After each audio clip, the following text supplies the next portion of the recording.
मानी करता है अपने घर वालों से जिद, लेकिन मानी के घर वाले उसे वो काम करने से मना कर देते हैं। लेकिन मानी अपनी जिद की वजह से एक ऐसी मुसीबत में पड़ जाता है जिसके बारे में उसने सोचा नहीं था। तो आइए देखते हैं कि मानी के साथ ऐसा क्या होता है। मानी, तुम्हें पता है आज हमारे गांव में एक मेला लगने वाला है, हम उस मेले में जाएंगे, बहुत मज़ा आएगा।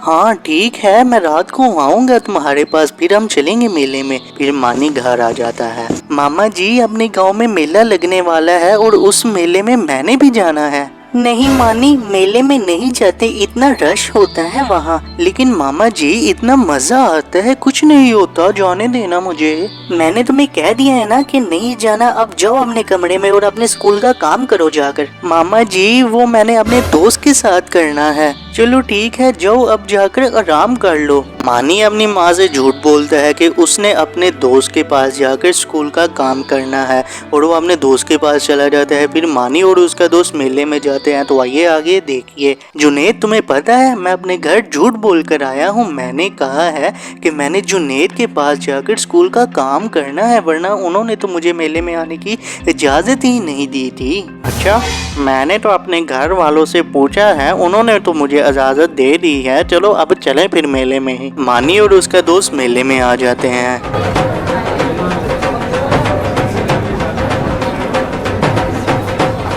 जुनैद देखो कितनी लाइट लगी हुई है यहाँ, चलो आगे चलते हैं, बहुत मजा आएगा। ये दोनों बच्चे अकेले आए हुए हैं, इन्हें पकड़ लेता हूँ मैं। चोर उन दोनों के पीछे जाता है और उन्हें अगवा कर लेता है। फिर मानी और उसका दोस्त अगवा हो जाते हैं, लेकिन मानी के घर में किसी को पता नहीं होता इस बात का। तो आइए देखते हैं कि जब उन्हें पता लगता है तो वो क्या करते हैं और क्या मानी उन्हें मिलता है या नहीं।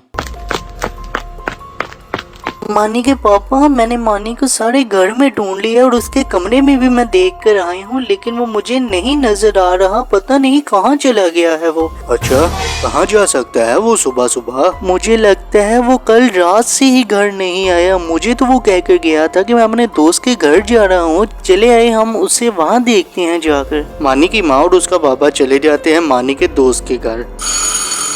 बहन, कल मानी आया था आपके घर, उसे तो बुलाइएगा। मानी तो इधर नहीं आया, लेकिन जुनैद तो मुझे कह के गया था कि वो मानी के घर वालों के साथ मेले में जा रहा है, इसलिए मैं तो समझी जुनैद आपके घर ही होगा। अच्छा, इसका मतलब जुनैद और मानी दोनों मेले में गए हैं और वो घर भी नहीं पहुंचे अभी तक। मानी के पापा, चले हम मेले में जाकर देखते हैं। फिर वो मेले में जाकर देखते हैं। बेगम, मेला तो खत्म हो गया है और अब तो बस ये अपना सामान ही लेकर जा रहे हैं।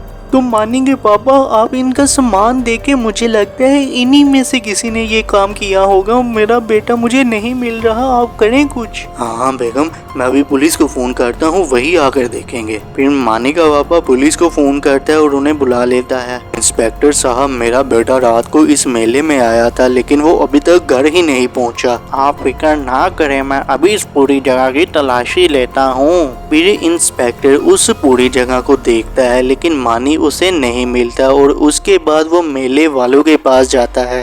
कल रात को यहाँ से बच्चे अगवा हुआ है, इसलिए हमें आपके सामान वाले ट्रक की तलाशी लेनी होगी। लेकिन इंस्पेक्टर साहब, अगर बच्चा अगवा हुआ है तो इसमें हम क्या कर सकते हैं?